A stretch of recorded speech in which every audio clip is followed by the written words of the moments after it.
Donc l'histoire du G2, je pense que c'est le déclencheur de toute l'histoire des bassins à flot. Et c'est une histoire qui précède de 15 ans l'ouvrage définitif, enfin le projet définitif des bassins à flot.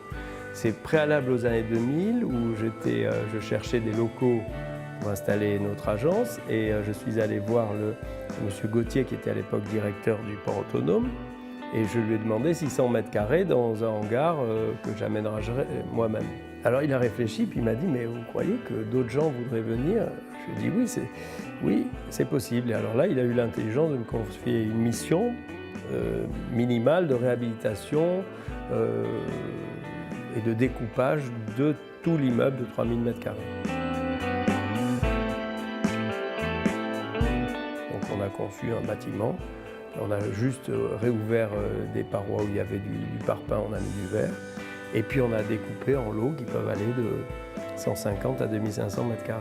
Donc c'est l'esprit, oui, de cette friche industrielle qui était complètement tombé en ruine.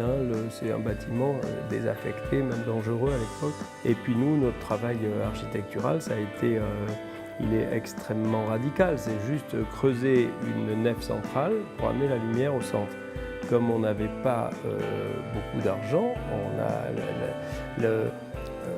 la pratique un peu frugale de laisser les choses en l'état, c'était aussi une valeur économique. Le fait de ventiler avec des choses apparentes et de ne pas avoir de clim, c'est aussi une valeur économique. Mais donc ce caractère complètement de s'installer dans des murs avec tous les défauts qu'ils ont, c'était l'esprit du moment. Voilà. Nous, la brique apparente, moi ça me plaisait beaucoup parce que les écritures qu'il y a sur ces murs sont vraiment des restes d'unités de mesure. C'est des galons, c'était des marques des dockers, enfin des gens qui stockaient ici du blé, du houblon, je ne sais quoi. Et on a gardé ça. Mais du coup, on n'a pas pu isoler. Voilà. Chaque année, on se demande si on ne va pas isoler.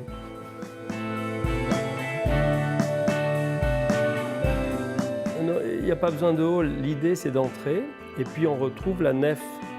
Voilà, la nef, on est au centre. Donc c'est brut, on entre et on fait ce qu'on veut. Donc pendant un temps, ça a été une sorte de petite ruche industrieuse qui était intéressante, qui continue à l'être, parce qu'il y a toujours graphistes, architectes. Et puis en bas, c'est commercial. C'est une rue intérieure. C'est une rue intérieure où donc il fallait y amener la lumière. C'est l'essentiel, c'est ça, pour ne pas avoir un couloir.